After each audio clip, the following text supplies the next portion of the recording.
จอดแต่คอยแม่สาวน้อยในทาสีโศกริมฝั่งน้ำเมืองพิษณุโลกโชคมีช่วยคนสวยไม่มาฝนตกรำหนาวไอ้น้ำจากเหนือไหลบ่าแอบยิงศพผักตบชวาเสียงคุยฟิวมาจากลำน้ำยม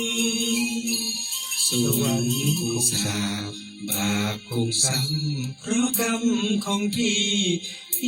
คอยน้องจนถึงตีสี่ไม่เห็นมีสา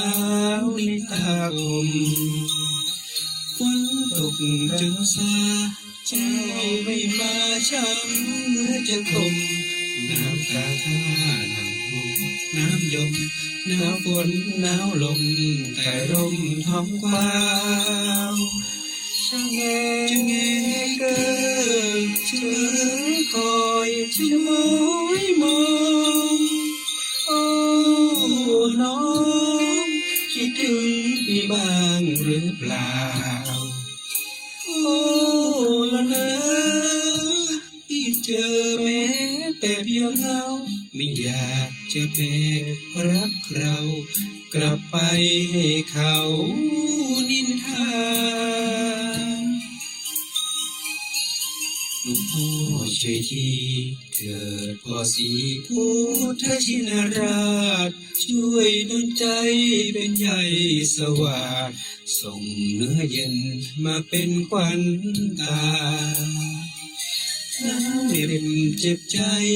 คืนรอไปรักไม่ค่อยท่าอยากกูร้องให้ก้องโลกาให้เขารู้ว่าแก้วตาหลอกลวง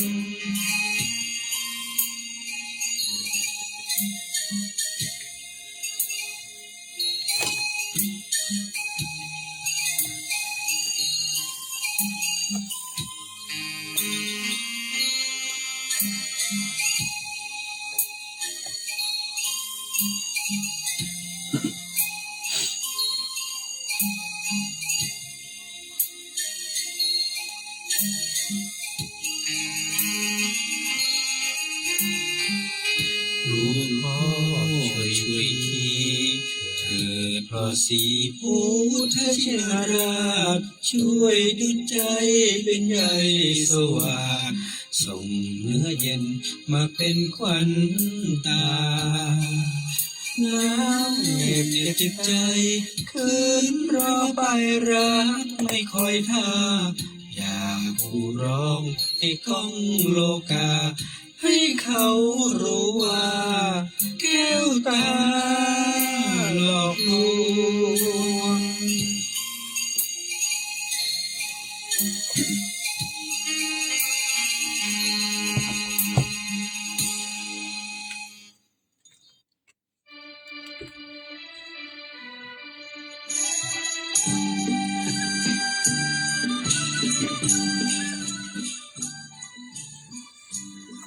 เวลาโคตรอย่าได้พูดอะไร เวลาทุกข์ใจ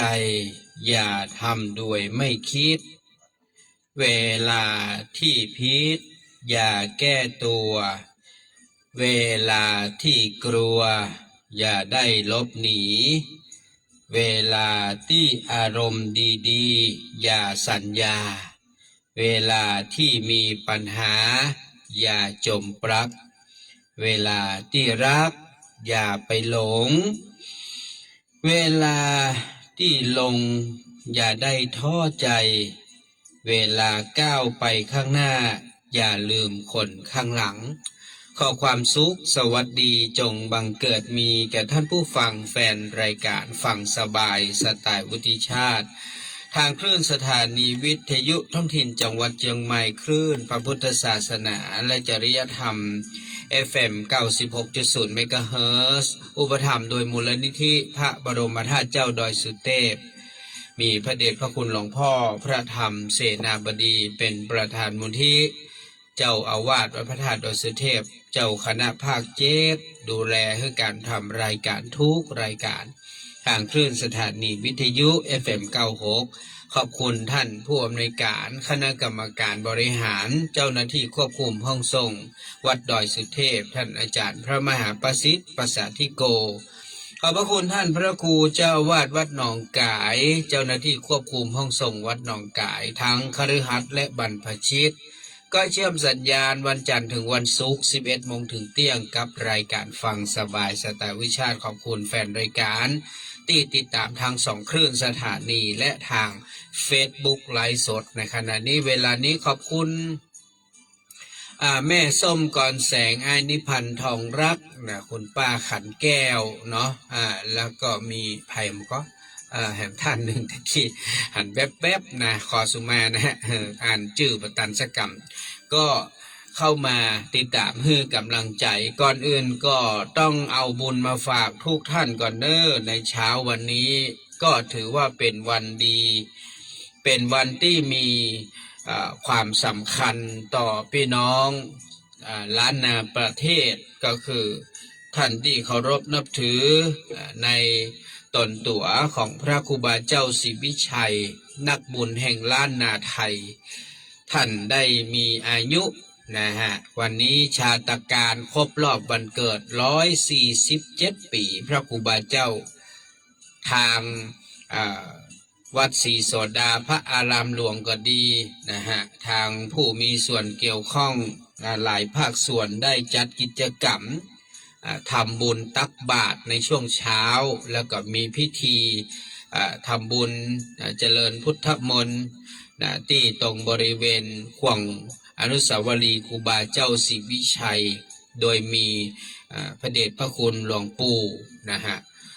ก็วัดศรีโสดาพระอารามหลวงเป็นประธานนะครับวันนี้พี่หนานวุฒิชาติเองก็ต้องอนุโมทนาขอบคุณทุกท่านที่ได้ร่วมบุญ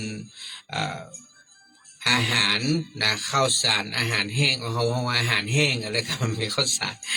เป็นมาม่าปลากระป๋องเป็นนมเป็นขนมเป็นสตังค์เนาะพี่หนานเองก็ได้จัดทำติดแปะลายชื่อแล้วก็ได้ใส่ห่อใส่ถุงเมื่อวานนี้ทั้งวันนะครับตั้งแต่เช้าก็มาจัดเตรียมที่สถานีขวายมาปีกไปกับไปนั่งติดลายชื่อเจ้าภาพที่ถุงที่เราจะใส่ของควาตานพอค่ำมาก็ต้องขออนุโมทนากับคุณปุญญนุชพันชัยซึ่งก็บัจเจคนอื่นคนไกลก็เป็นภรรยาของพี่หนันได้ช่วยในการจัดใส่ถุงแพ็คถุงก็จัดเซตก็พอโอ้แต่คืนนี้กินข้าวบ่ค่อยลำเนอะเพราะว่ามันเหนื่อยมันเมื่อยครับนะภรรยาผมก็เปิ้นก็บ่ค่อยสบายก่อนแน่น้อยหนึ่งก็มาช่วยผมแฮมก็เลยเป็นไข้เป็นเมื่อยผมก็เป็นเมื่อยเป็นไข้ไปนะเพราะว่ามันเหนื่อยท่านผู้ฟัง180 ชุดกว่าจะเสร็จกว่าจะเนี่ยทำอย่างเรียบร้อยจะใส่รถนะครับก็แน่บุญที่เจ้าวันนี้เฮาบ่เจอฝนนะครับถ้ามาอ่านพี่นานก็ถ้าจะเป็นเมื่อยเป็นไข้ไปก็วันนี้ก็ได้นำของครัวไปถวายตาลใส่บาตรให้กับพ่อแม่ศรัทธาเฮาที่ขวงอนุสาวรีย์ครูบาเจ้าศรีวิชัยคนมานักเพราะว่าเป็นวันธรรมดาวันนี้ก็ไปเจอญาติธรรมหลายท่านเจอคุณแม่ที่มาจากดอยสุเทพเนาะแล้วก็เจอพี่วราพรพี่จันชายอ้ายมานิดนะที่เปิ้นก็ได้ไปจัดเรื่องของเครื่องบวงสรวงตั้งแต่เมื่อวานเพิ่นว่าเจอฝนนะเพราะว่าฝนมันตกตั้งแต่เมื่อวานนะตอนค่ำก็ขออนุโมทนานะครับกับทุกท่านทุกคนก็จะกรวดน้ำหยาดน้ำก็เจิญได้เลยเนอะท่านที่เป็นเจ้าภาพที่ได้ห่วมได้หอมพี่นานก็ได้ปฏิบัติงานภารกิจแต่ทุกท่านออกบ้านตั้งแต่5:20 น.ไปถึงที่ขวงอนุสาวรีย์ครูบาเจ้าศรีวิชัยก็ประมาณเกือบ5:50 นะครับกว่าจะหาสถานที่ที่จะเอาของครัวลงนะเรียบร้อยก็รอใส่บาตร จน7 โมงปลายอันนี้ก็วิ่งเข้ามาที่สถานีที่วัดอินทขินก็ขออนุญาตมางีบหน่อยมันนักหัวนะครับเนาะเพราะว่า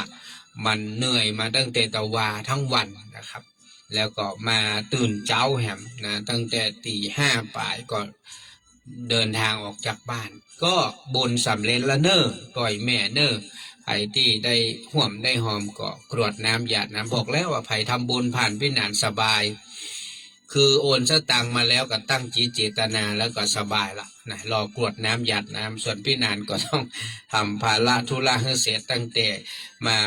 บอกบุญจดรายชื่อพิมพ์รายชื่อไปซื้อของเอามาแพ็คของเสร็จแล้วใส่รถเอาไปตานแถมก็ขอบคุณ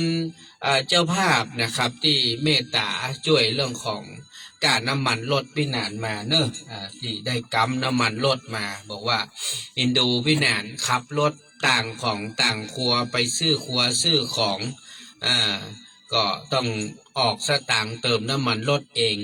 เปิ้นก็เมตตาช่วยก็ขอบคุณนะครับบุญสำเร็จละขอให้ท่านได้บุญด้วยกันวันนี้ ก็ขออนุญาตสรุปอันนี้ก่อนนะครับเรื่องของเจ้าภาพเรื่องของเจ้าภาพตันเตียนนี้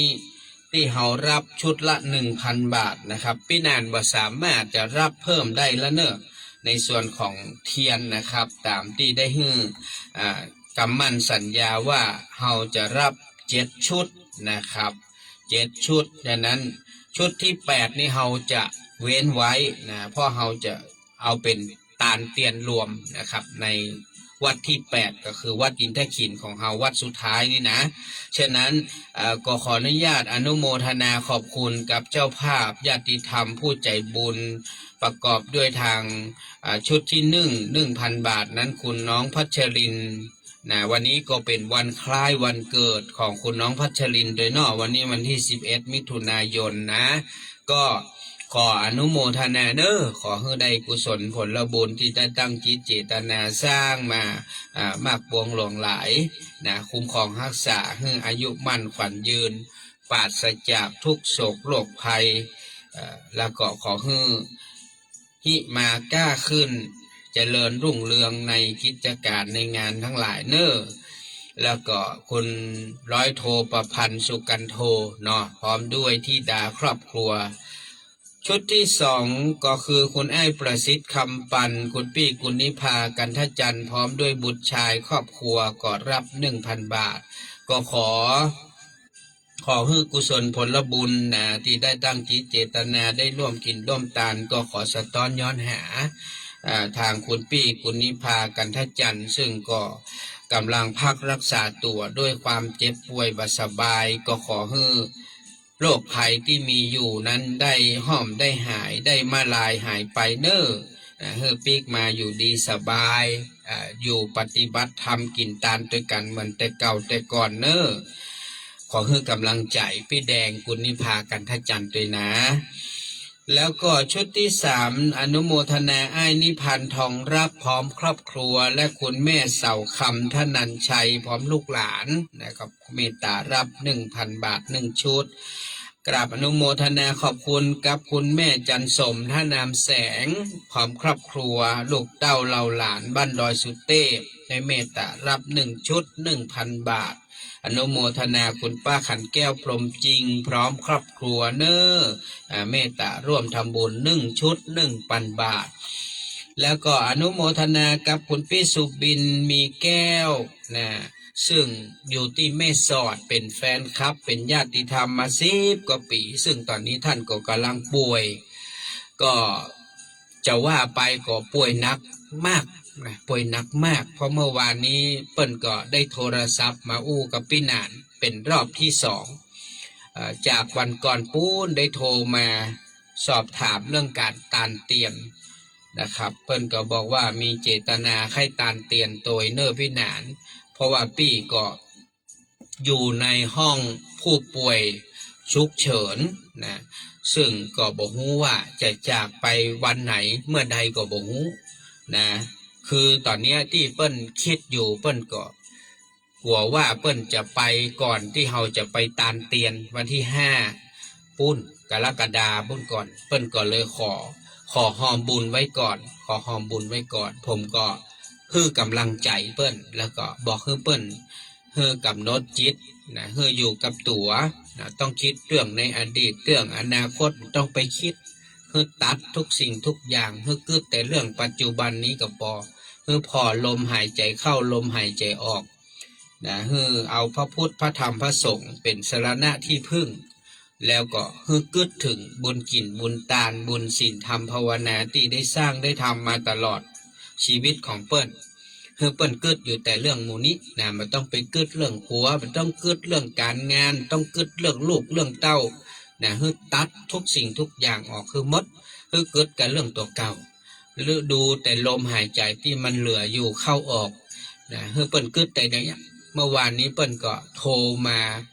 าอู้มาเล่าถึงอาการที่เปิ้นเป็นอยู่เพราะว่าเปิ้นก็เป็นระยะที่เรียกว่าระยะสุดท้ายละท่านผู้ฟังก็คือตอนนี้ก็คือนั่งรอว่าวันไหนที่ลมหายใจสุดท้ายจะออกจากร่างอันนี้เปิ้นเล่าให้ผมฟังเปิ้นก็ต้องการกำลังใจจากพี่นานพี่นานก็คือกำลังใจเปิ้นแล้วก็คอยปลอบประโลมเพื่อเปิ้นมีสติบอกว่าคนเฮาเวลาที่ใกล้ที่เฮาจะจากไปเนี่ยมันจะมีความฟุ้งซ่านเกิดขึ้นจิตเฮามันจะตะเลิดเปิดเปิงมันบ่ค่อยอยู่กับเนื้อกับตัวนี่คือเหตุผลที่เฮาเคยนำเปิ้นมาอบรมมาสอนเรื่องกรรมฐานพอถึงเวลาวาระสุดท้ายที่เฮาอยู่บนเตียงถือว่าเป็นผู้ป่วยโคม่าที่ใกล้จะจากโลกนี้ไปมันมีไข่ที่จะมาอยู่มาเฝ้าพ่อเฮาแม้แต่สามีภรรยาแม้แต่ลูกแต่พี่แต่น้องพ่อแม่เฮาก็บ่สามารถมาเฝ้ามาพ่อเฮาได้ตลอด24ชั่วโมงนอกจากคุณหมอคุณพยาบาลและตัวของเฮาเท่านั้นที่จะต้องดูแลตัวเก่าประคับประคองกายใจตัวเก่าเพื่อมีสติเพื่อมีปัญญาเพื่อมีสติและลึกรู้เพื่อมีปัญญาความเข้าใจตามความเป็นจริงตอนนี้ธาตุไฟกำเริบตอนนี้ธาตุลมกำเริบนะเดี๋ยวบางทีก็หนาวบางทีก็ร้อนทุกอย่างมันกำลังใจนะบอกให้เปิ้นบอกว่าธาตุต่างๆที่มันกำเริบขึ้นเป็นรอบๆเนี่ยคือเปิ้นจะพยายามเผาผลาญธาตุของเปิ้นให้มันค่อยๆมอดลงให้จนสุดท้ายแล้วมันมาเหลืออย่างละธาตุมันก็จะแตกดับไปเนี่ยคำว่าธาตุทุกอย่างมันจะแตกไปท่านผู้ฟังก็ทุกอย่างมันเป็นไปอย่างนั้นเหมือนอย่างคนเฮาตายธาตุแต่ละอย่างในร่างกายมันจะค่อยๆออกไปทีละอย่างทีละอย่างธาตุลมเนี่ยที่มันขยับขยื่นได้เนี่ยมันก็จะออกไปที่มันหายใจเข้าหายใจออกเห็นไหมธาตุลมเนี่ยมันจะออกจากร่างเฮาไปเนี่ยถ้าเฮาบ่มีธาตุลมนี่เฮาหายใจเข้าออกได้สุแม้แต่เฮาเฮาตดเฮาผายลมเฮาหยังบ่ได้สักอย่างนะยืดแข้งยืดขาขยับหยังบ่ได้เพราะมันเส้นเอ็นทั้งหลายเหล่านี้มันอาศัยธาตุลมนะธาตุลมธาตุน้ำที่มันอยู่ในร่างกายของเฮาน้ำสะปะน้ำนะน้ำสะปะน้ำที่มันอยู่ธาตุดินธาตุดินที่มันเป็นของแข็งทั้งหลายเนี่ยมันอยู่ในร่างกายแล้วก็มันมีธาตุไฟนะครับมันก็นี่แหละมันคือสิ่งที่อยู่ในร่างกายของเฮาที่ครูบาอาจารย์มักจะบอกเสมอว่าในร่างกายของเฮาประกอบด้วยธาตุสี่ก็คือธาตุดินธาตุน้ำธาตุไฟธาตุลมแล้วก็มีขันธ์ห้าคือรูปเวทนาสัญญาสังขารวิญญาณมันรวมกันมันจึงทำให้เฮาเป็นรูปเป็นร่างเป็นตัวเป็นตนดำรงคงอยู่ได้ด้วยอุปทานความยึดมั่นถือมั่นเป็นตัวเป็นตนนะเห็นไหมนี่คือสิ่งที่ครูบาอาจารย์สอนเฮาเสมอแต่เฮาบ่ค่อยจะกึดถึงนะเฮาบ่ค่อยกึดถึงเนี่ยผมพยายามบอกเพิ่นว่าตอนนี้พี่นานก็บ่ได้อยู่ใกล้พี่นะพี่นานอยู่เชียงใหม่พี่อยู่แม่สอดแล้วพี่ก็อยู่ในห้อง ICU ห้อง ICU รวมนะบ่มีใครเฝ้าบ่มีผัวบ่มีลูกบ่มีใครมาพอมากอยพี่ต้องดูแลตัวเก่าแล้วก็ถ้าถึงวาระสุดท้ายจริงๆถ้าจะไปจริงๆขอให้มีสติให้ดูลมหายใจเข้าออกหายใจเข้าออกพุทโธนั่นนะ ช่วงที่มันยังพอกำหนดได้พุทโธเมนาโถธัมโมเมนาโถสังโฆเมนาโถคิดถึงบุญจินบุญทานบุญศีลธรรมภาวนาที่ได้ฝึกได้หัดมาจากครูบาอาจารย์คือคิดถึงสิ่งเหล่านี้ไม่ต้องไปคิดเรื่องอื่นให้จิตนั้นมันสงบที่สุดบ่ให้จิตมันฟุ้งซ่านเพราะมันมีไข่ไปส่งปี้ได้นะผัวปี้ลูกปี้หรือไผก็แล้วแต่ไปส่งปี้ไก่สุดที่ไหนเปิ้นก็บอกว่าที่เชิงตะกอนที่ไปเหี่ยวปัจจาเปิ้นหูเปิ้นเข้าใจผมบอกนี่ถูกต้องแล้วนั่นคนไปส่งปี้ได้แค่นั้นเองแต่หลังจากนั้นปี้ต้องเป็นคนไปคนเดียวนี่คือบอกเปิ้นผมเจ้ตุเจ้พระแต่ผมเคยไปดูแลคนที่ใกล้จะตายนะเคยไปหันคนที่ใกล้จะตายมาแล้วคนหนึ่งที่ผมเห็นชัดๆก็คือแม่วินางแม่วินางเนี่ยได้ส่งเปิ้นจนจิตสุดท้ายเปิ้นกำหนดพุทโธพุทโธอย่างเดียวนะเปิ้นมาเคยเฮียนนะศีลธรรมกรรมฐานอย่างเนี้ยเพราะเปิ้นหูหนังสือเปิ้นมาเคยเฮียน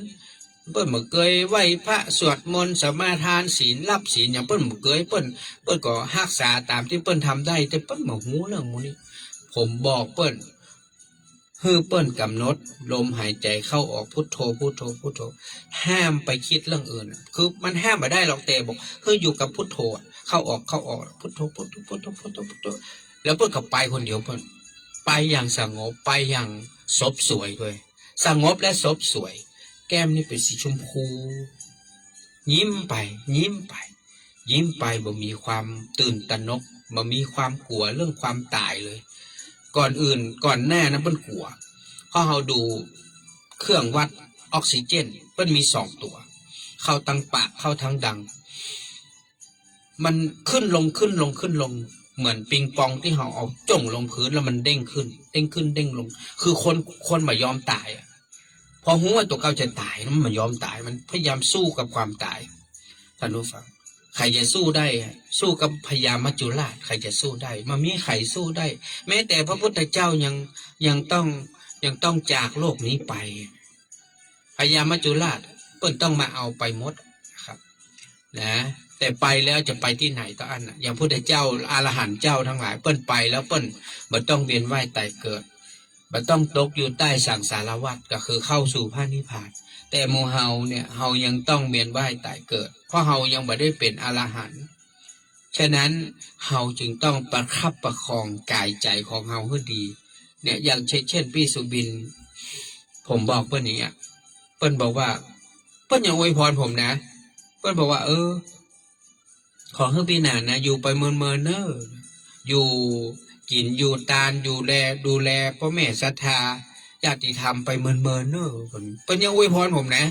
คือเปิ้นเป็นคนที่มีจิตใจเข้มแข็งมากในคนที่แบบสภาพที่แบบว่าคือรอวันตายท่านผู้ฟังเข้าใจคำว่าคนรอวันตายก่อนถ้าเฮาเหมือนตกอยู่ในสภาพนะเฮาก็คงบ่เข้าใจหรอกแต่เปิ้นยังมีกำลังใจแต่เปิ้ลก็กึดถึงผมเพราะว่าสมัยก่อนเปิ้ลเคยมาปฏิบัติธรรมกับผมคือเปิ้ลเคยประสบปัญหาชีวิตมันเยอะมากเรื่องครอบครัวตั้งแต่สมัยเมื่อก่อนเปิ้ลจะมีครอบครัวนะแล้วเปิ้ลก็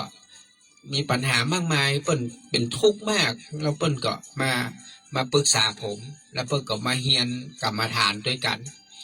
มาปฏิบัติธรรมด้วยกันเมื่อ10 กว่าปีที่แล้วนะครับแล้วเปิ้ลก็ได้อย่างหลายๆอย่างเปิ้ลบอกว่าเปิ้ลปฏิบัติแล้วเปิ้ลก็บัดทิ้งนะเปิ้ลก็เอาไปทำของเปิ้ลต่อเรียกว่าไปต่อยอดเปิ้ลก็ไปรักษาศีลกินทานปฏิบัติธรรมของเปิ้ลเนี่ยมันคือสิ่งที่เป็นความปรับปลื้มใจของเฮาในฐานะที่เฮาเป็นครูบาอาจารย์คนหนึ่งที่เปิ้ลนับถือเนาะเฮาก็รู้สึกดีใจคือเปิ้ลสามารถเอาไปใจได้จริงและแม้กระทั่งในวาระที่เปิ้ลก็อยู่แบบลำบากมากๆตอนนี้เปิ้ลก็ยังมีกำลังใจแล้วก็ยังโทรมามาจ่ามาบอกมากล่าวเฮาคือเปิ้ลเหมือนเปิ้ลบอกว่าปี้บ่ฮู้ว่าจะอยู่ถึงวันไหนถึงเมื่อใดบ่ฮู้นะแต่เปิ้ลอยากกับเฮานะนี่คือสิ่งที่เฮาแบบ เฮาซาบซึ้งใจนะท่านผู้ฟังลองคิดนะว่าอีกคนที่อยู่ในช่วงระหว่างของการรอคอยความตายเนี่ยแต่เปิ้นกึดถึงไผสักคนหนึ่งที่เปิ้นไว้วางใจที่เปิ้นอยากจะอู้ตวยอ่ะนะที่เปิ้นอยากจะสนทนาธรรมกับเฮาอ่ะคือแจ้ว่าสนทนาธรรมกันแล้วกันเนาะเขาเปิ้นถามเรื่องธรรมะเรื่องอย่างของเปิ้นที่เปิ้นค้างคาใจเปิ้นเรื่องการประพฤติการปฏิบัติเป็นการทบทวนความรู้ของเปิ้นที่เคยได้บอกได้สอนกันไปเนี่ยแล้วเปิ้นก็เข้าใจอันนี้ก็ขอฮือบุญรักษาเปิ้นแล้วก็ถึงแม้ว่าถ้าสุดท้ายแล้วเปิ้นต้องจากไปก่อนวันที่เราจะไปตานเตียนนะก็อยากจะให้เปิ้นได้บุญด้วยกันอย่างวันนี้ผมไปทำบุญทำบุญตักบาตรก็บอกเปิ้นละว่าวันพรุ่งนี้พี่นานจะไปตักบาตรให้เน้อที่เปิ้นห่วมมาก็ฮืออธิษฐานอันนี้ก็ขออนุโมทนากับคุณปี้สุบินมีแก้วแล้วก็ไอ้สุรินทร์เสวยราชผู้เป็นสามีคุณน้องธรรมรัตน์มีแก้วผู้เป็นลูกบ่าวก็ขอให้ได้กุศลผลบุญนักๆหลายๆเนาะก็รับเทียนไว้1 ชุดนะครับแล้วเพิ่นก็ตานผ้าตานล่มตานกะน้ำกะไฟขออนุโมทนากับคุณแม่ขันคำบุญชูนะซึ่งก็ได้เมตตาบอกว่าอันนี้แม่จะขอรับเตียนชุดที่เหลือ1 ชุด 1,000 บาทก็ขออนุโมทนาคุณแม่ขันคำบุญชูเตเนอร์นอกนั้นก็เป็นญาติธรรมที่ได้ร่วมให้หอมส่วนนั้นส่วนนี้ไปวันนี้เรามาอู้จ๋านะหลังจากที่ได้อนุโมทนารับบุญการตักบาตรเป็นที่เรียบร้อยพี่นานเองก็ ยังโอเคอยู่สุขภาพยังบ่ถือกับสุดเตื้อยังพออยู่ได้อยู่นะครับบ่เมื่อยบ่ไข้แบบแต่อาจจะมีเรื่องเสียงแล้วก็มีเหนื่อยน้อยหนึ่งอันนี้ก็เป็นเรื่องธรรมดาของการที่เราพักผ่อนน้อยอันนี้เป็นเรื่องธรรมดาในวันนี้สิ่งที่อยากจะนำเสนอธรรมะกับญาติธรรมทุกท่านก็คือเรื่องของการเตือนสติตัวเก่าใจคำว่าเตือนสติตัวเก่าก็คือเวลาที่เฮาโคดอย่าได้ไปอู้อันอย่างออกไป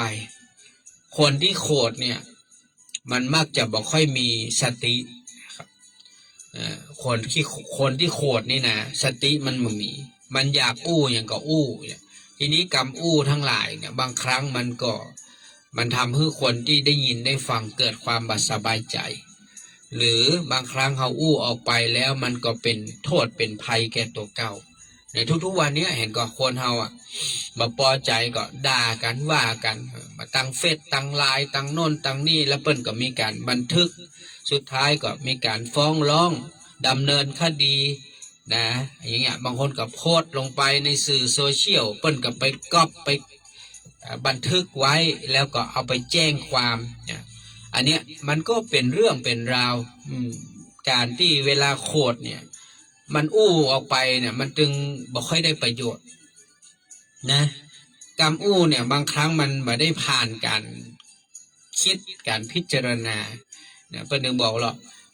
ก่อนพูดเราเป็นนายคำพูดพอเราพูดออกไปแล้วคำพูดเป็นนายเรา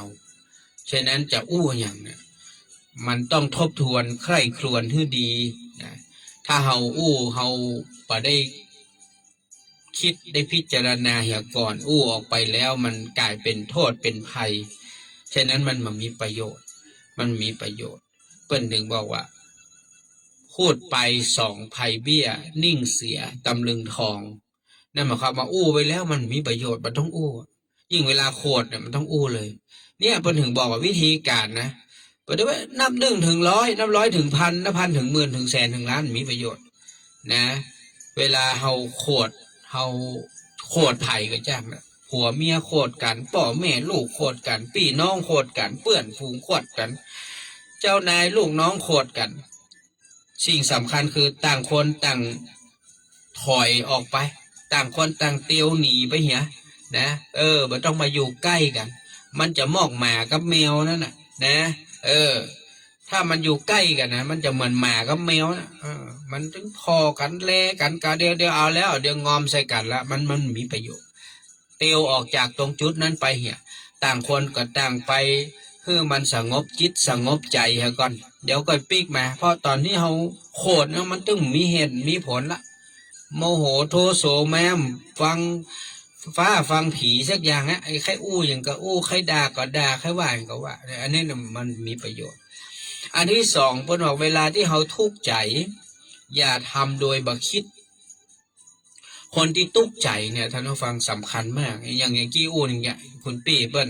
เปิ้ลตุกใจนะไม่ใช่ว่าเปิ้ลจะมีความสุขนะคนเฮาเวลาหูว่าตัวเก่าจะตายเนี่ยบอกว่ากี่วันก็หูกี่เดือนก็หูหมอก็ไม่ใช่บอกนะว่าคุณจะอยู่ได้แหม3 วัน7 วันแหมเดือน3 เดือนเปิ้ลก็บอกนะเพราะคำว่าถ้าเป็นอาการสุดท้ายแล้วเนี่ยนะระยะสุดท้ายแล้วเนี่ยโดยส่วนมากนะก็อยู่บ่เหมือนท่านผู้ฟัง3 เดือนเต็มที่เพราะอย่างเพราะจิตคนมันตกยิ่งจิตเฮาถ้าเฮาบ่ได้ฝึกเรื่องของศีลธรรมกรรมฐานมานะเฮาบ่ได้ฝึกสิ่งเหล่านี้มานะมันยากมากที่มันจะควบคุมกายใจของเฮาให้มันเป็นปกติสุขคือกินข้าวได้กินยาได้นอนหลับได้อารมณ์ดีมีความสุขนี่นะมันยากมากท่านผู้ฟังนะมันยากที่มันจะทำความเข้าใจกับความจริงที่มันเกิดขึ้นมันรับบ่ได้หรอกฉะนั้นเป็นว่าเวลาที่เขาเป็นความทุกข์ใจเรื่องใดก็แล้วแต่เด้อนะเรื่องใดก็แล้วแต่จะทำอะไรอย่างคือคิดคือพิจารณาให้ดีอย่างเหมือนบางคนไปฆ่าตัวตายพอหูหรอตัวเก่าเป็นตุกเรื่องนี้เรื่องศีลเฮ้ยอยู่ไปก็ตึงมีปัญญาสายฆ่าตัวเก่าตายเหี้ยมันจะได้จบเนี่ยเคยได้ยินข่าวก่อนมีแผ่วเจ้าอาวาสวัดหนึ่งเปิ่นไปแปะวัสดุการก่อสร้างในวัดในว่า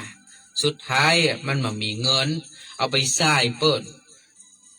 นก็เลยเขียนเป็นหนังสือจดหมายลาตายไว้ว่าอาตมาภาพเป็นคนไปแปะวัสดุการก่อสร้างต่างๆของวัดโดยที่กรรมการเจ้าบ้านเปิ้นบ่ได้เกี่ยวข้องถ้าอาตมาภาพมรณภาพตายไปก็ขอให้ทางร้านได้ยกคือเหียเนาะประมาณว่าได้ทำบุญทำทานไปเหียถือว่าทำบุญครั้งสุดท้ายให้อาตมาภาพก็แล้วกันเนี่ยแล้วพวกก็ฆ่าตัวตายแต่นะเดี๋ยวท่านผู้ฟังเห็นก็ถามว่าฆ่าตัวตายแล้วจบไหมมาจบครับร้านเปิ้นมายอมร้านเปิ้นมายอมทางกรรมการทางศรัทธาเจ้าบ้านต้องใช้หนี้นะใช้หนี้เหมือนเดิมเห็นไหมเท่ากับว่าตุ้ลุงตายฟรีนะเปิ้นมายกหนี้ฮื้อเนอะคนสมัยนี้ท่านผู้ฟังเงินแสนเงินล้านไผจะมายกคือกันบ่ได้เป็นตู้เป็นผ้ากระจ้างเขาต้องมายกฮื้อเป็นวัดเป็นวาซ้ำหายนะเขาต้องมาฮื้อท่านผู้ฟังเห็นไหมนั้นเราต้องเข้าใจเวลาเรามีความทุกข์ใจเรื่องใดก็แล้วแต่เรื่องครอบครัวก็เหมือนกันหลายคนมีปัญหาเรื่องครอบครัวนะผัวเมียบ่เข้าใจกันพ่อแม่ลูกบ่เข้าใจกันนี่นะบางทีก็หันหาทางออกที่มันถูกต้องเนี่ยเป็นหนึ่งว่าอย่าไปแย่หยังทำอย่างโดยที่บ่ใจความยับยั้งชั่งใจนะต้องคิดพิจารณากันให้ดีนะครับเวลาที่ความทุกข์มันเกิดขึ้นในทางพระพุทธศาสนาเนี่ยองค์พระสัมมาสัมพุทธเจ้าได้ตรัสไว้ในหลักอริยสัจสี่แล้วว่าทุกข์คือความไม่สบายกายไม่สบายใจทุกข์กายทุกข์ใจเรื่องใดก็แล้วแต่เพื่อสืบไปหาที่มาของมันปีกไปที่สมุทัยเหตุให้ทุกข์เกิดความทุกข์เกิดมันต้องมีที่เกิดของมันมันเกิดมาได้ยังไงเนาะเอาก็ลองปีกไปพอเขาก็ไปแก้ปัญหาตรงนั้นเอานะครับแก้ได้มากแก้ได้น้อยมันเป็นอย่างขอให้ปีกไปพอต้นเหตุของมันนะมูลเหตุของมันนะเป็นของอีนะแล้วเราจะแก้ไขได้บางสิ่งบางอย่างได้เล็กได้น้อยก็ยังดีนะครับประการต่อมาเวลาพิษอย่าไปฟังแก้ตัวเพิ่นว่าคือถ้าเราทำพิษเนี่ยเราแก้ตัวเขาว่ามันเอา เนี่ยอย่างก็เอาหลังเนี่ยไปถูฝาเนี่ยนะพอเถียงข้างๆคูเนี่ยเวลาที่เฮาผิดนะเฮาบ่ต้องไปแก้ตัวนะเฮาก็ยอมรับไปเหียนะสุมาเตอะผิดไปละเนาะขอเมตตาขอโอกาสเนาะได้แก้ตัวเนี่ยนะเนี่ยเห็นก็มีนักร้องศิลปินท่านหนึ่งที่เป็นผู้มีชื่อมีเสียงเพิ่งจะเข้าไปในคุกในตารางเพราะมีความผิดแต่เก่าก่อนละเมื่อนานละความผิดเปิ้นนะแต่มันถึงที่สุดแล้วล่ะก็คือต้องเอาเข้าคอกแต่จริงติดมาเมินนะติดมาเมินประมาณสักปีหรือมาถึงปีนี่แหละแต่เปิ้นก็เข้าไปในคอกแล้วเปิ้นก็ไปทำคุณประโยชน์ก่อนเปิ้นจะเข้าไปนะเปิ้นแจกแจงหมดเนอะเปิ้นมีเงินกี่บาทในบัญชีไหนเปิ้นจะให้ลูกคนนั้นเต้าอี้คนนี้เต้าอันให้ลูกฮักกันนะให้ดูแลกันเปิ้นสร้างเสียไว้หมดก่อนเปิ้นจะเข้าคอกเข้าไปแล้วเปิ้นก็ทำใจนะยอมรับความผิดยอมรับความจริงแล้วเปิ้นก็ไปอยู่ในคอกตอนนี้ก็ไปแต่งเพลงแล้วก็ไปทำวงดนตรี อยู่ในคอกท่านฟังเห็นก็เปิ้นเข้าไปเปิ้นก็ไปสร้างคุณูปการในคอกนะคนที่ติดคุกติดคอกมันก็มีหรอกที่เปิ้นอยากจะเป็นศิลปินเนาะอยากจะเป็นนักร้องออกมาจะได้มีอาชีพติดตัวมีทางที่จะหารายได้ให้ตัวเก่าเนาะเปิ้นก็ไปช่วยคนในคอกเห็นไหมเนี่ยมันก็เป็นประโยชน์นะท่านผู้ฟังเห็นนะว่าเวลาเฮาผิดเนี่ยไอ้ความผิดเนี่ยถ้ามันไม่ใช่เป็นเรื่องคอขาดบาดตายไปฆ่าคนตายนะเป็นความผิดเล็กๆน้อยๆความผิดอันนั้นอันนี้มันก็เป็นเรื่องธรรมดาเหมือนอย่างบางทีเนี่ยสามีภรรยาเนาะมาโคดมาเกลียดกันยกตัวอย่างเช่นภรรยาไปจับได้ว่าสามีไปมีกิ๊กอีเนาะสมมุตินะไปมีกิ๊กถามว่ามันเป็นเรื่องใหญ่ไหมบางทีนะมันก็ไม่ใช่เรื่องใหญ่หรอกมันเป็นเรื่องเล็กน้อยเปิ้นมาที่ได้ไปมาหากันเนี่ยบางทีเปิ้นแค่อู้กันทางเฟซทางไลน์บ่ได้ก็ไปเอาเรื่องเอาราวกลายเป็นเรื่องใหญ่เรื่องโตสุดท้ายต้องมาเลิกกันละกันนะถามว่ามันคุ้มไหมมันก็บ่คุ้มถ้าไปหันมาเปิ้นไปด้วยกันไปอยู่ด้วยกันไปนอนด้วยกันอาหารก่อนที่หันข่าวก็ที่เขาที่แม่ยิงคนหนึ่งท้องนะเป็นแม่ยิงท้องนะปากันไปกับหมู่ไปตบตีแม่ยิงคนนั้นถึงที่บังกะโลห้องสามีออกมาแล้วเข้าไปลากเอาแม่ยิงคนนั้นมาตบตีทำร้ายจนสุดท้ายอย่างครับโอ้บาดเจ็บสาหัสสุดท้ายเพิ่นตายท่านผู้ฟังเพิ่นตายนะเพิ่นตายนะทีนี้ความผิดอยู่ที่ไผสามีผิดไหมสามีมันบอกกับผมมาได้ไปบุกไปตีรู้เมียผมมันลากผมออกมาแล้วมันก็ไปลากเอากิ๊กผมมาบุกมาตีมาทำร้ายมันเกี่ยวกับผมหรอผมไม่ได้เป็นคนทำร้ายนะรอดตัวไหมไอคนทำชั่วนะมันรอดนะเนาะมานั่นแหละไปมีกิ๊กแล้วมันก็ทำให้เมียมันจับได้แล้วมันก็เปิ้นโดนทำร้ายจนเปิ้นตายแต่มันเรื่องกฎหมายมันรอดนะแต่กฎของบาปกรรมศีลธรรมมันรอดเพราะไอ้คนนี้ถ้ามันตายไปตกนรกมันต้องไปใจกรรมใจกรรมนะวิญญาณของไม่ยิงคนนั้นคงจะโตยมันเหมือนกันนะเนี่ยเพราะกูมาเป็นกิ๊กกับมึงนั่นแหละกูถึงโดนเมียมึงฆ่าตายนี่เห็นไหมกฎของกฎหมายพระมันผ่านแต่กฎศีลธรรมกฎบาปกรรมมันผ่านกฎแห่งกรรมนะมันต้องใช้อยู่เนี่ยท่านผู้ฟังเห็นก็คนเฮาบางครั้งเนี่ยบางเรื่องบางราวเปิ้นนึงว่ารับตาได้ก็รับตาไปพ่องนะอย่าไปเปิดตาให้มันกว้างหันเหี่ยวกูสิ่งกูอย่างความผิดของคนนั้นคนนี้บางครั้งเนี่ยเฮาต้องปิ๊กมานะความผิดของคนอื่นเพราะว่ามันยิ่งใหญ่กว่าขุนเขาแต่ความผิดของเรามันน้อยกว่าเส้นผม ท่านลองดูแหละแม่นก็บางครั้งเรื่องเล็กๆน้อยๆคนอื่นทำนะเป็นเรื่องใหญ่สำหรับเฮาแต่เรื่องที่เฮาทำมันบัดดีมันเป็นความผิดเฮาบ่หันเป็นเนี้ยเล็กน้อยที่เรื่องใหญ่เรื่องโตทุกคนก็จะว่าอย่างเนาะ ความผิดตัวเก่านี่มันเล็กน้อยนะแต่ความผิดของคนอื่นเป็นเรื่องใหญ่ไอ้อย่างกระจ้างที่คนอื่นทำผิดพลาดมันเป็นเรื่องใหญ่ทั้งนั้นแหละนะฉะนั้นป้าหนึ่งบอกว่าเวลาที่เราทำผิดก็รู้จักยอมรับผิดอ่ะจะเนี่ยจะได้เอาเถอะตามสบายเขาต้องยอมรับอย่างนะคนทุกวันนี้เพื่อนบอกว่ามันบอกค่อยมีความละอายใจมันมีฮิริโอตตัปปะนะมันมาไกลละอายชั่วกลัวบาปคนทุกวันนี้มันเลยเป็นคนที่สุมาเตอร์ต้องวงเล็บเห็นน้อยเนาะหน้าด้านเป็นมัน หน้าด้านหน้าหนาหน้าทนอย่าพิษจะมายอมฮับอย่าเนาะพิษนะพิษอยู่เต็มอะนะแต่ไม่ยอมฮับเนี่ยนะเนี่ยประการต่อมาเวลากลัวอย่าหนีนี่ไอ้กลัวนี่ไอ้ความกลัวนี่บางครั้งหนีไปก็มีประโยชน์นะความกลัวเนี่ยมันทีเฮาก็บอกฮู้ว่ามันเกิดมาจากไหนเกิดจากจิตใจที่มันอ่อนแอหรือเปล่ากลัวเรื่องนั้นกลัวเรื่องนี้กลัวไปสะปะแต่บางครั้งเฮาลองตั้งหลักให้ดีนะไอ้จริงที่เฮากลัวบางครั้งมันก็อาจจะเป็นเพียงภาพลวงตาหรือบางครั้งมันก็เป็นอาจจะเป็นการจินตนาการขึ้นมา มันเป็นการจินตนาการขึ้นมาเฮาเป็นมโนขึ้นมาว่ามันเป็นสิ่งที่น่ากลัวเนอะอย่างนั้นอย่างนี้นะที่จริงแล้วบางทีมันไม่ได้น่ากลัวอย่างที่เขาคิดหรอกทุกเรื่องปัญหาทุกอย่างทุกสิ่งทุกอย่างที่มันเกิดขึ้นบางครั้งเฮาหลอกตัวเก่าเฮาสร้างภาพเพื่อมันใหญ่โตมโหฬารท่านเคยเห็นก่อนเคยเห็นคนที่คนที่มันสูบกัญชานะผมเคยเห็นนะห้องน้ำน้อยเดียวนะโอ้ยมันถอยไปเป็น19พุ่นมันกระโดดหิมแต่หิมยังนะพอมาหันภาพลวงตามันเห็นห้องน้ำกว้างมากยิ่งใกล้ก็ยิ่งกว้าง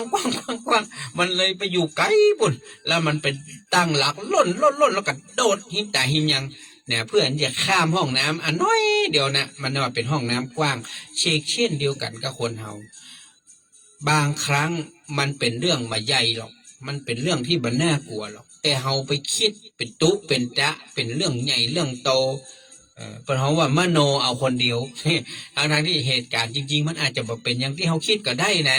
ดังนั้นเวลากลัวอย่าได้หนีพอสู้กับมันหยุดนิ่งดูมันว่าปัญหาทุกอย่างที่มันมีเนี่ยนะที่มันเกิดขึ้นกับเฮามันเป็นเรื่องเล็กหรือเรื่องใหญ่มันเป็นเรื่องที่สามารถจะแก้ไขได้ไหมเราจะหาวิธีไหนที่จะผ่านตรงจุดนี้ไปให้ได้อันนี้ก็เป็นประเด็นหนึ่งที่อยากจะฝากทุกท่านเวลาที่อารมณ์ดีอย่าได้สัญญาอันนี้สำคัญอารมณ์ดีและสัญญามันเหมือนอย่างเรื่องราวสมัยครั้งพุทธกาลมีพระเจ้าแผ่นดินพระองค์หนึ่งมีภรรยาแล้วก็มีลูก8 คนนะไม่ยิง4พ่อจ่าย4แล้วท่านฮู้ก็ภรรยาเก้าตายมเหสีเอกตายมีมเหสีรองคนเฒ่าได้เมียหนุ่มแล้วได้ลูกเป็นพ่อจ่ายหน้าฮักขนาดได้ราชบุตรใหม่ได้พระโอรสใหม่ดีใจ ดีใจเมียใหม่ก็เลยทูลขอม่อมฉันขอได้ก็ขอพระราชบัลลังก์นี้ได้ก็เนี่ยม่อมฉันมีพระโอรสองค์น้อยคือพระองค์เนี่ยแล้วหมู่พี่ก็โตกันหมดแล้วถ้าเกิดพระองค์มาประทานนี่แล้วลูกม่อมฉันจะอยู่จะได้นี่โอ้ดีใจได้พระโอรสน่าฮักน่าจังปากเลยเนี่ยจะยกบัลลังก์เดือดร้อนละหมู่ปี้หมู่อ้ายจะไปอยู่ไหนล่ะยกบัลลังก์ไอ้คนตัวน้อยเนี่ยลูกล่าเนี่ยลูกล่าคอหอมเนี่ยสุดท้ายก็เลยต้องลูกทั้ง8ออกจากบ้านจากเมืองไปตั้งลกลากบ้านเมืองใหม่จ้างแม้วัวควายข้าทาสบริวารเงินทองเห็นไหมเพราะไอ้ความดีใจเนี่ยเห็นไหมความดีใจเนี่ยมันทำให้คนเราเนี่ยอย่างก็ได้อย่างก็ได้ทำอย่างก็ได้ด้วยความดีใจเนี่ยแล้วมันสำคัญอย่างกษัตริย์ตรัสแล้วไม่คืนคำเห็นไหมนี่มันเป็นคำคอบนไว้หรอก ถ้าเป็นคนอย่างเฮาเด้อ ปิ้นกู้วันนะวันหนึ่ง10 รอบ20 รอบปิ้นจะลิ้นไปปิ้นจะลิ้นมา โอ้ข้าจำมาได้แล้วข้าเป็นอัลไซเมอร์นะข้าจำมาได้ข้าไปห้ามปากสู่ตอนไหน ข้ามาหูเรื่องนี่สู่มีหลักฐานเนอะบันทึกไว้ก่อนมีอย่าง ได้ถ่ายวิดีโอไว้ไหม เอาจนรอด เพราะว่าปลิ้นปล้อนเนาะ ไปอยู่กันล่องกันลอยดังนั้นเวลาอารมณ์ดีอย่าไปสัญญาอย่างกับไผนะเพราะว่าไอ้คำสัญญาน่ะมันจะมาผูกมัดเฮาคำต่อมาเวลามีปัญหาอย่าจมปลักนี่ปัญหาอย่าจมปลักปัญหาเกิดขึ้นอย่าไปจมอยู่กับปัญหาท่านเคยเห็นคนเล่นฮอตกะหมากฮอตอ่ะไอ้คน2 คนที่มันเล่นหมากฮอกสู้กันเอาเป็นเอาตายหน้าแดงหน้าดำนะมันมาเห็นช่องโหว่มันมาเห็นช่องว่าง แต่ไอคนที่ยืนอยู่ตรงนอกเนี่ยไอตัวสำคัญนะมันหันหมดเนอะช่องมีตรงไหนเอาวางตรงนั้นจะชนะเอาวางตรงนี้จะแพ้มันเห็นหมดเห็นไหมคนที่อยู่นอกกระดานเห็นแต่คนอยู่ในกระดานสู้กันเอาเป็นเอาตายเหมือนกันเวลาที่เราเจอปัญหาเนี่ยเปิ้นบอกว่าถ้าเรายังจมอยู่กับปัญหาเราบัดถอยออกจากปัญหามานะเราก็จะบหันความจริงเราจะบหันไออย่างที่ชัดเจนอันก็เปิ้นอุปมาเหรียญเนี่ยเหรอเหรียญมันมีกี่ด้านบางคนบอกอ๋อเหรียญก็มี2 ด้านนะไม่แน่มีหัวก็ก้อยมันใจนะ เหรียญมันจะมี2 ด้านมันมี3มันไม่3ได้อย่างไรก็มันมีก้อยกับหัวกับก้อยนะก็มันมีสันมันน่ะเหรอหันก็สันมันนั่นน่ะฮะล่ะสันเนี่ยขอบมันนั่นน่ะถ้ามายืนตรงขอบเนี่ยเขาจะหันไหนตาซ้ายหันก้อยตาขวาก็หันหัวก้อยกับหัวมันอยู่ในสายตาเฮาดังนั้นคนเฮาเวลาที่มีปัญหาอย่าไปฟังตัดสินใจไอ้อย่างสักอย่างถอยออกมาก่อนถอยจากปัญหาก่อนทุกเรื่องทุกอย่างปัญหาทุกเรื่องทุกอย่างให้ถอยออกมาก่อนถอยออกมาแล้วก็พอเข้าไปใหม่ค่อยๆพอนะค่อยๆพิจารณาอย่าไปใจอารมณ์อย่าไปใจความหุนหันพลันแล่นมาได้ค่อยๆดูค่อยๆพอนะอย่าไปจมกับปัญหานั่นน่ะมันก็บ่จบสักเตื้อนะครับมันก็เป็นทุกข์อยู่นั่นแหละเวลารักอย่าไปหลงเวลาลงอย่าไปท้อเวลารักอย่าไปหลงความหลงนี่มันห้ามยากเนาะเวลารักใครสักคนหนึ่งมันจึงทุ่มเทให้หมดอ่ะทั้งกายทั้งใจมันยังปล่อยแม่เฮารักลูกรักหลานมีต้นใดฮือหมดอยากได้อย่างฮือหมดฮือแม้กระทั่งชีวิตตัวเก่าก็ฮือได้เนี่ยเวลาฮักนะพอเวลามีปัญหาโอ้ยกบ้านยกที่ยกทรัพย์สินสมบัติฮือลูกบ่าวฮือลูกสาวโอ้มันไปมีผัวไปมีเมียผัวเมียมันซ้ำบัดดีเหียลูกไปบัดดีลูกเขยลูกชายบัดดีมายุเฮอไล่ป่อไล่แม่ออกบ้านตายแล้วทีเนี้ยจะไปอยู่ที่ไหนบ่อยแม่ จะไปอยู่ไหนตอนฮักแล้วยกคือมดเนี่ยพอมันได้ทรัพย์สินสมบัติเฮามันเปลี่ยนไปคนละคนตอนแรกเราเป็นนอกพี่เท่าดีปะเต้าลูกใจก็ดีลูกไปก็ดีเอาอกเอาใจพอมันได้ทรัพย์สินสมบัติเป็นของกูละกาโอนชื่อโฉนดที่บ้านที่จองรถลาทุกอย่างกิจการเป็นของกูละกาเสร็จละทีนี้ เสร็จกูละทีนี้หาวิธีไล่หาวิธีที่จะกันแกล้งพักใสมันเหมือนอย่างแต่ก่อนที่เขาเคยเล่าเหมือนอย่างเรื่องราวของท่านพระโมคคัลลานะในอดีตชาติที่เปิ้นมีอยู่กับพ่อแม่ที่ตาบอดและสุดท้ายเปิ้นกับพ่อแม่เปิ้นก็เป็นห่วงกลัวลูกพ่อแม่ตายไปมีใครดูแลก็ไปเซาะเมียมาฮื้อเมียซ้ำเป็นคนบัดดีเป็นคนขี้ข้านเป็นคนนิสัยบดีมาจุฮื้อผัวไล่ป่อไล่แม่เอาป่อแม่ไปปล่อยในป่าพุ่นสุดท้ายหมูเยี่ยงใดเอาต่างรอดต่างเปลี่ยนไปในป่าแล้วก็เลยไปปลอมเป็นโจรป่ามาบุกมาตีป่อแม่ก็บ่ได้กึดห่วงชีวิตตัวเก่าบอกให้ลูกหนีไปเนี่ยโจรมันมาบุกมาตีพ่อแม่ลูกหนีไปเน้อลูกหนีไปเน้อสุดท้ายเกิดได้สำนึกตัวป่าพ่อแม่ปิกบ้านปิกจองก็ไล่เมียออกจากบ้านเห็นไหมสุดท้ายบุพกรรมพระสารีพระโมคคัลลานะก่อนท่านจะนิพพานท่านโดนคนบุบตีจนร่างกายแหลกเหลวเพราะบุพกรรมที่เคยบุบตีพ่อแม่ ท่านผู้ฟังก็เนี่ยเวลาความรักความหลงมันเกิดขึ้นเนี่ยเราจะควบคุมกายใจตัวเก้าบ่ได้นะเขาจะตะเลิดเปิดเปิงเนี่ยอย่างก็ได้เจื่ออย่างไปเรื่อยนะฮะเนี่ยมาคิดหน้าคิดหลังเนี่ยมันเนี่ยความรักแล้วเวลาเราลงเวลาเราลงก็อย่าได้ท้อเพราะว่าเหมือนกับคนบอกว่าไม้ล้มข้ามได้คนล้มอย่าข้ามเศรษฐีนะข้าบดีคนหล่ำคนรวยนะเปิ้นล้มเนาะถูกยึดทรัพย์อย่างหัวแล้วแต่วันหนึ่งเปิ้นก็อาจจะฟื้นคืนได้อยู่นะฮะอย่าไปดูถูกดูแคลนแล้วก็อย่าได้ท้อใจบางคนนี่ ล้มแล้วเปิ้นหื้นลุกล้มแล้วก็ลุกนะจะลุกในท่าไหนมหุเนี่ยจะการขึ้นมาจะกำอย่างใดขึ้นมาก็ได้ลุกขึ้นได้ลุกขึ้นมาอย่างลุกขึ้นมานั่งลุกขึ้นมายืนแล้วก็พอไปใหม่ว่าเขาจะเตียวไปทางไหนได้เนาะไปทางซ้ายทางขวาทางหน้าทางหลังเตียวไปทางหน้าได้ก็ถอยหลังไปก็ได้เนาะเพื่อให้เรามีที่ตั้งหลักตั้งหลักปักฐานใหม่ก็เริ่มต้นใหม่เห็นก่อนเมื่อก่อนมีสมัยเมื่อปี40 เรื่องของต้มยำกุ้งมีเศรษฐีล้มละลายกันมาจิ้นน้อยๆสุดท้ายเนี่ยมีหลายท่านท่านก็คนปีกขึ้นมาไปเป็นปอกการับแซนด์วิชไปขายว่ะเอาไปเอามาก็ขยับเอามาเดี๋ยวนี้ปิ๊กมาเป็นเศรษฐีได้เหมือนเดิมเพราะอย่างกับพ่อนี่แหละเวลาเปิ้นล้มแล้วเปิ้นบาดหอเปิ้นต้องสู้เพื่อครอบครัวเปิ้นไม่ได้สู้เพื่อฐานะหรือหน้าตาเปิ้นแต่สู้เพื่อครอบครัวคนเฮาเนี่ยมันต้องมีหลักยึดอยู่อันอย่างคือสิ่งสำคัญต่อชีวิตคนเฮาบางคนเอาพ่อแม่เป็นเครื่องยึดเหนี่ยวบางคนก็เอาครอบครัวเป็นเครื่องยึดเหนี่ยวเนาะเพื่อที่จะเป็นตัวพักตัวดัน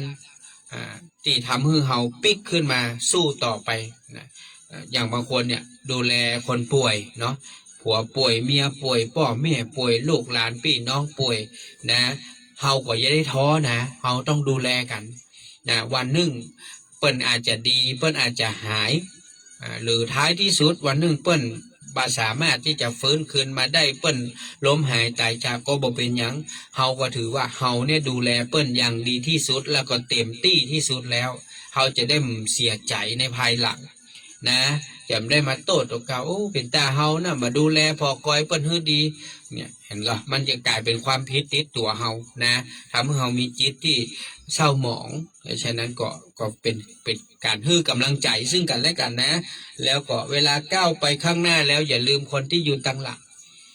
คนเฮาทุกคนน่ะท่านผู้ฟังเปิ้นว่าอย่าเป็นคนลืมตัวอย่าเป็นวัวลืมตีนเนี่ยนะ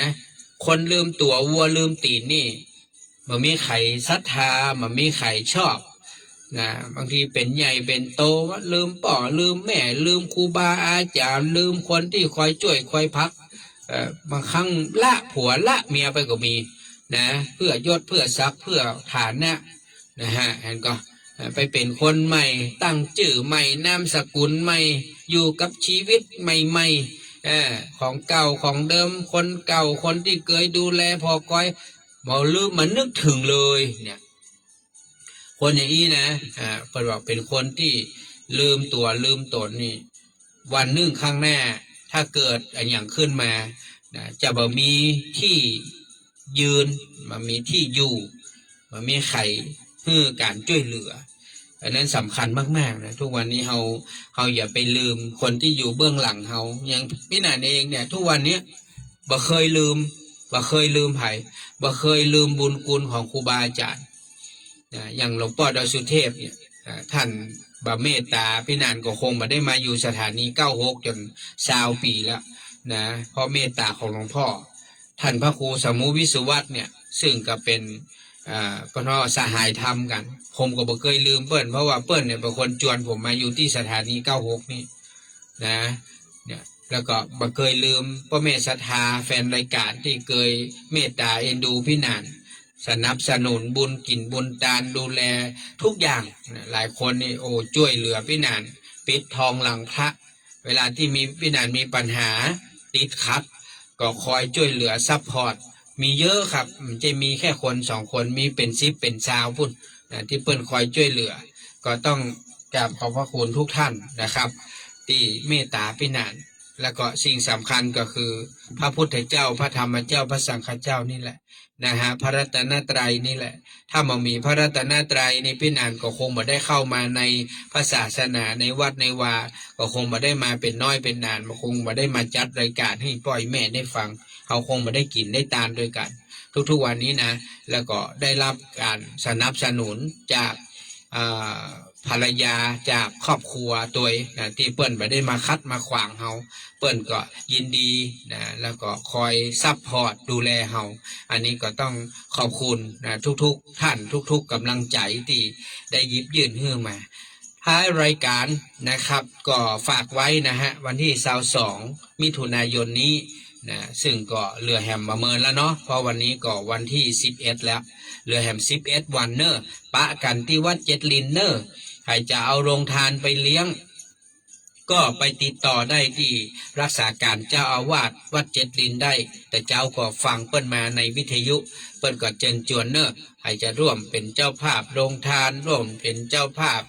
โน่นนี่นั่นก็ไปติดต่อท่านได้เนอะหรือที่ท่านจันเจ้าคุณนิกรวัดโลกโมลีก็ได้พี่นานวุฒิชาติเองก็จะได้ไปร่วมกินร่วมทานในนามของญาติธรรมฟังสบายสไตล์วิชาติก็จะได้ร่วมบุญกับทางน้องพัชรินก็จะไปเลี้ยงลงทานผลไม้รวมเนาะกับครอบครัวญาติธรรมกัลยาณธรรมแล้วก็กันเทศกันธรรมเขาก็จะได้ไปร่วมบุญร่วมหอมเตเปิลก็ฝากไว้นะครับ2มิถุนายนที่วัดเจ็ดลินแล้วก็หลังจากนั้นก็ติ้วกันไปเนอใครสนใจจะร่วมเดินทางไปตามเตียน8วัดเนาะวัดพระบาทตากผ้าวัดพระบาทผ่านหนามวัดบ้านปางวัดพระบาทห้วยต้มวัดพระธาตุเจ้าสีจอมตองวัดน้ำบ่อหลวงวัดบ้านฟ้อนและวัดอินทขินสะดือเมืองปิดท้าย8วัดนะครับสามารถร่วมบุญกันได้นะใครจะหอมผ้าก็ผืนละ150หอมร่มก็150ใครจะหอมสังฆทานชุดละ500ใครจะร่วมบุญนะครับในส่วนของการตานก้าน้ำก้าไฟก็ตามแต่เจตนาแล้วก็ใครจะเดินทางไปด้วยกันก็เป็นการลดคนละ500บาทเนาะนั่งรถตู้ก็จะเลี้ยงอาหารมื้อเที่ยงเนาะ1มื้อเนอะ500บาทนี่นะจากการเอามาเลี้ยงอาหาร1มื้อนะครับใครสนใจก็ติดต่อที่0866713446เนาะก็ไปจนถึงสิ้นเดือนนี้เนอะใครจะจับจองที่นั่งจ่ายค่ารถค่ารางอย่างให้เรียบร้อยห้าบุญก็จ่ายให้เสร็จภายในสิ้นเดือนนี้เนาะเพราะว่าต้นเดือนพี่นันจะต้องไปซื้อทุกสิ่งทุกอย่างแล้วจะมาพิมพ์ชื่อติดแปะทุกอย่างให้เสร็จสิ้นพร้อมที่จะเดินทางไปตามด้วยกันที่วันที่5นะครับเสาร์ที่5กรกฎาคมเนาะหลังจากนั้นเราก็จะมีการปฏิบัติธรรมนะครับที่วัดอินทขินตอนบ่ายก็คงจะเริ่ม12กันเนาะ10เสาร์ที่12เป็นเสาร์แรกหลังจากนั้นก็จะมีปฏิบัติธรรมวันเฉลิมพระชนพรรษาในหลวงรัชกาลที่10ที่วัดดอยสุเทพในวันที่น่าจะเป็นเสาร์7เสาร์8นี่แหละกรกฎาเนาะอันนี้ก็เดี๋ยวจะประกาศกันแห่งกรรมวันนี้หมดเวลาหมดขอนำรายการฟังสบายสไตล์วิทยาจากลาทุกท่านไปก่อนโชคดีมีความสุขเหมือนกันทุกคนทุกท่านสวัสดีครับ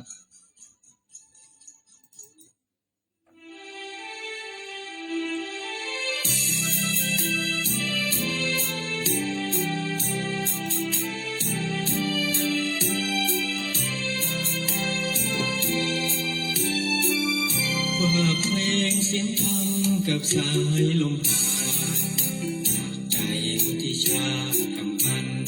จัดรายการธรรมะเพื่อคุณร้อยคำรำพันฟังเสียงแก้วหวานถึงท่านนักบุญสนุกงานพระเดชพระคุณพระธรรมเสนาบดีเกิดมาโชคดีได้ทำบุญสร้างสรรค์งานที่ใจรักใช้หลักทำนำชีวิตพาญาติธรรมร่วมกิจกรรมสร้างสมความดีบอกบุญผ่านทางสถานีถึงแฟน ทั่วแดนโลกา